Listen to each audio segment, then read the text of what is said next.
back? Are we live? We're live! Hey! Ladies and gentlemen, welcome back to our bi-weekly check-in at the Autowash Showroom. What's happening at Autowash?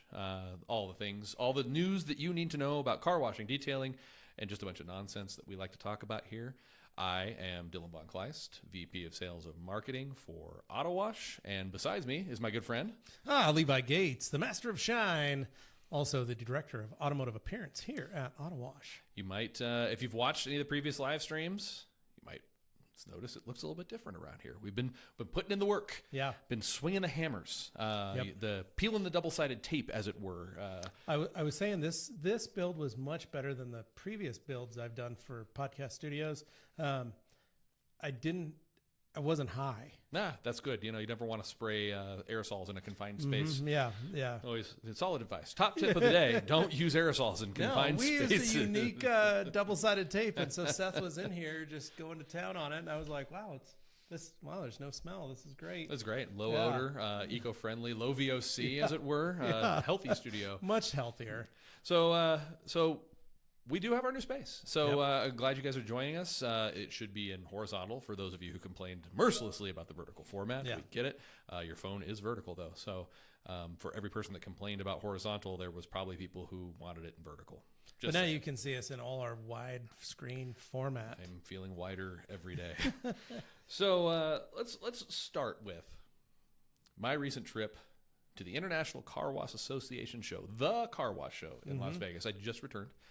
Probably sound like I just got back from a trade show. I have trade show cough and throat, a couple of days. Touching hands and shaking hands and listening to other people talk and talking. And in Vegas where you get no outside air because you're on the showroom floor, then you walk through a casino to your hotel room, and your hotel room's recycled air, and you walk back through the dirty air. It's delicious. Dry and gross. Yeah.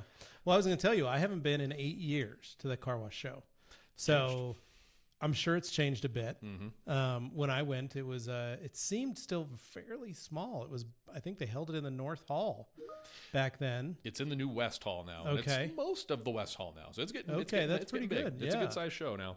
I was making the joke earlier talking to somebody else about it, and it said the show had AI everywhere. And some products legitimately. The other brand I work for, AMP, which is the company that we founded for the app and everything, we have some AI vehicle detection technology now. We actually scan a car when it shows up on the lot and identifies make, model, color, and license plate, and so it can identify the car all on its own. It uses a machine learning model, all this fun stuff. So it actually can tell that what your car is, and then when you attach it to your phone, Levi just pulled up, and his car is this, and this, and this. How many times he's been here? This is what he likes. This is what all your purposes. So very cool. So we're using it, but I always laugh because it's like everybody just throws AI. It's the I, the lowercase I in front of everything from a few years ago. Apple, iPhone, iPods, and whatever. And now everybody was throwing I's. It was I this, I that. Yeah. Predecessor to that would have been your 90s, 2000s X for extreme. I can't wait for there's the AI soap. Or the AI air that they're going to have to blow off the cars with. I did. It's the AI. Like our platform is powered by AI, and you go cool, but it was like a vacuum, and you're like, how does it use AI? And they're like, well, when it stops sucking, it sucks harder. I don't know. The salespeople, I think people are just throwing the word AI is real hot right now. Buzzword. Throw it on there. It's a buzzword. But there was. Wait. They're coming for our job. Believe it, mechanical robot arm thing with a vacuum on the end of it, and it would go in, and it was. I'll give it this. I'll give it this. It was very methodical, like it was making vacuum lines. It was very methodical, like it was making vacuum lines as it went. It was it moved quickly, and it was as it went. It moved quickly, and it wasn't identifying where the dirt was. It was kind of just vacuuming. It wasn't identifying where the dirt was. It was kind of just vacuuming everything. It was like a predetermined path that it was like a predetermined path that it was going to hit. Yeah. Dennis was telling me it was going to hit. Yeah. Dennis was telling me it was massive. Huge. Absolutely massive. Huge. Absolutely massive. Not going in your shop unless your shop is huge or you're willing to give up like one. Not going in your shop unless your shop is huge or you're willing to give up like one of your detail bays because you got to keep the doors open and then enough room for this huge robotic thing on rails. Doors open and then enough room for this huge robotic thing on rails to move around the car, but still, it was cool to see. Like it's something, right? And so still, it was cool to see. Like it's something, right? And so it's an idea. At the cost, it's an idea. At the cost, I can't imagine it's going to be approaching the detail industry or any. I can't imagine it's going to be approaching the detail industry or any industry. Hundreds of thousands of robotics to replace a process that you can do with a shop vac. How would you use it? You literally like go in, open the doors, maybe get your air gun, blow out between the seats.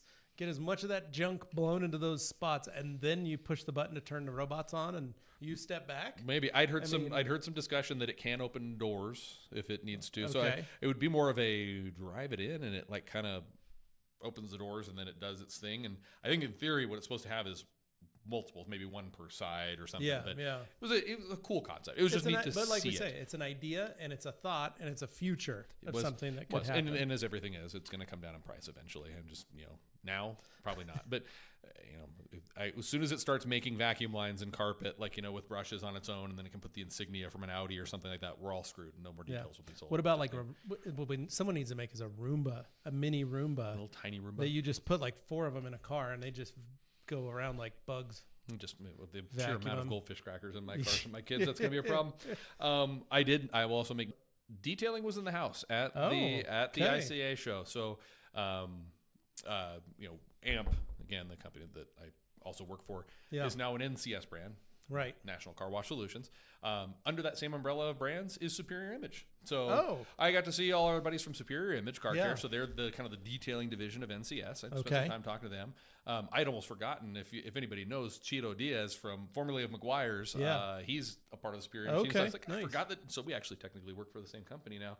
But yeah, those guys there, I ran into John and Josh from the Rag Company. Obviously, the Rag Company was there because you've been to the show before. I'm trying to think, I didn't run into him at the show, but I did see that Larry Casilla was in attendance. I don't know why. Lawrence, you need to call us. Larry, what's up, bro? You show up to a car wash show, I'm there. You don't even come by and say hi. It hurts my feelings. But it was cool because there were conversations being had about it as a supplement to car wash services. That's cool. I talked a little bit to the Superior Image guys about this too. It's for those unaware, the car wash industry's kind of gone cyclical, right? There was a whole lot of full service car wash for years, right? That's how I started. Yeah, exactly. You pull up, they invite you out of your car. Somebody goes in there and they vacuum all your car for you, and then you choose your air freshener. Good. Yeah. And then maybe it goes to the other side and it gets a quick wax or a buff or whatever. I don't think they're going to go back to the buffing side. I didn't hear a whole lot of that, but I did hear a lot about we're adding full service lanes where for people who don't want to vacuum their own cars, there's vacuums available. Our tenants will have, glass cleaner, detail spray, interior wipe down, that kind of stuff. So they're doing light services. So it was interesting to see that as kind of in the fold, and instead of car wash people going, detailers are dumb, we don't care about that. They're looking at it going, well, why would I not have a value added service, right? Why would I not? What we're doing, right? It's the exact same things happening here with you in the showroom. So it was interesting to see that, and the fact that there were some players in the market. Julio Mondragon of Rupes was there as well. He blew through there for a few minutes. Got to chat with him. So the detailing industry is in there. Yeah. And car washes are now, I guess, more acutely aware of detailing. Maybe definitely not to the ceramic coating and paint correction degree, but it is. That divide is kind of getting blurred, and I think everybody's starting to realize that you can't be all one or all the other. So I think the smart operators and the smart businesses are starting to look into, okay, well, people want this detailing stuff. We should figure out a way to offer that as a supplement. So I think we've preached before. Don't be an enemy of your local car wash because they might come for your business one of these days. Well, and the fact that it's a symbiotic relationship. Regardless, you can make that happen. Then you can't really mass produce detailing at the level that most of our circle of friends is going to talk about detailing. That is quote unquote high end detailing or whatever you want to call it. But that's not a production line type thing. Every car is different. Every service level is different. Every client's got a different appetite for the budget, and some people are going to want this or that or the other thing. So I don't think there's any risk that the car washes ever go full bore into we're going to open ceramic coating shops. Just the car wash business is a mass production business. Exactly. It is the McDonald's. We got to make 1 billion hamburgers. They all got to be the same shape, size, color, wrapped the same way, same price, taste same here as they do there. So I don't think we're going to go full ham at detailing, but I'd like to see some of it being sprinkled. Well, and that's what we're doing. We've created express level services that are quick, easy, and effective in the sense that we're providing a huge amount of value to the customer and the vehicle, but we're able to do it in a timely, quick, simple manner, which is, arguably that's what it's about. Yep. And what have we said over and over again? Find the car wash in your area, be their guy, right? Yep. If they don't have detailing now and they decide to offer it, they're probably not going to have the level of service that you have. So if they're going to start exploring it and they're going to do express detail type services, you're still going to be their guy for paint correction when a car comes in and gets scratched or something. So be the guy, make friends with those car washes in your area. Exactly. So a quick reminder, guys, you can post your questions in the comments as we're going. We got some stuff we're going to talk about, but we will pause at any time to talk about your questions. I got Seth in there. Let's see. I don't have my glasses on right now. So first from Puerto Rico. Yes, we are live. Yes, we are live. DIY with Kane is here with us as well. So good to see you guys. DIY with Kane is here with us as well. So good to see you guys in the comments. So if you have any questions, any topics you want us to talk about, throw them in there. While we have any questions, any topics you want us to talk about, throw them in there. While we're waiting for some more comments. I want to discuss something that we just went through the saga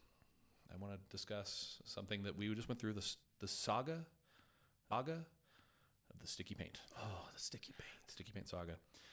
It was the sticky paint. Oh, the sticky paint. Sticky paint saga. It was very unique. It was very unique.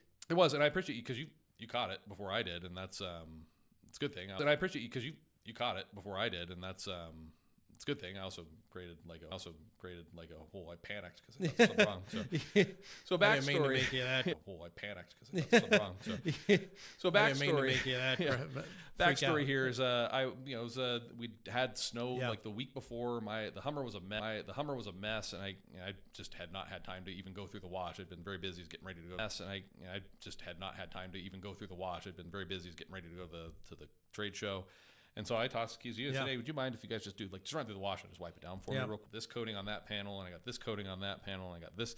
I don't put the same coating on any two panels on my vehicles because so many of you who are my friends out there go, oh, dude, if you tried this, or friends who have coating products. Jeremy Stevens, I have some of his bulletproof stuff on there, or beadlock. Yeah. I got a bunch of different products on there, and I just kind of enjoy the process. I'm not looking for consistency across performance. I just kind of I like playing with new products, and if I coat the whole thing, then I don't have anything left to play with, right? So every time I get a new car, it's kind of an opportunity to play.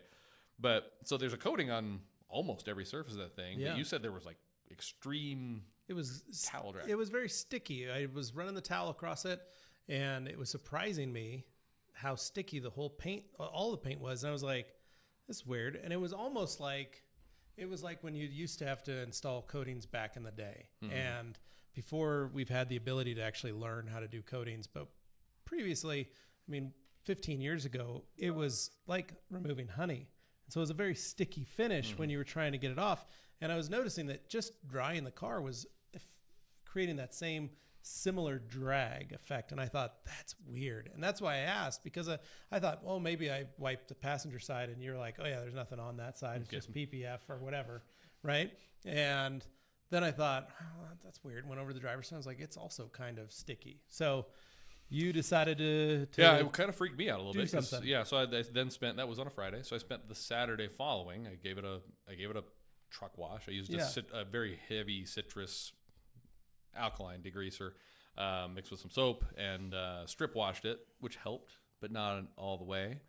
So but you felt it. I felt it. I definitely felt it. No, you were not wrong. It was definitely I was using an Eagle on it, and it was practically pulling fibers out. Yeah. It was that much drag, and I was like, this is just weird because I know the coating didn't fail because it was doing it everywhere. Something had gotten on there. So the next step, I mixed a solution of our Complete Clean, which is our waterless wash / clay lube / all around just awesome product.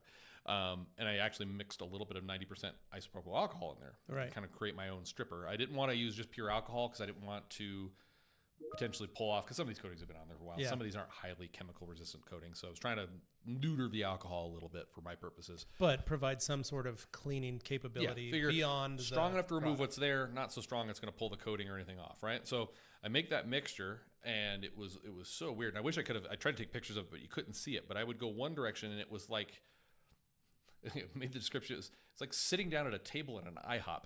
It was that sticky. It was just it was sticky. And as I'm wiping, so I ended up used a creature. So I was using the short nap side even because the longer the fibers, they were just going to stick more. Went one way, and by the time I went back the other way, smooth as glass again. Yeah. So whatever it was, and then I flipped the towel over and looked at it, and it looked like I had just wiped off Meguiar's classic paste wax. Like wax. It was something, a waxy residue. So I'm like, geez. So I ended up doing the entire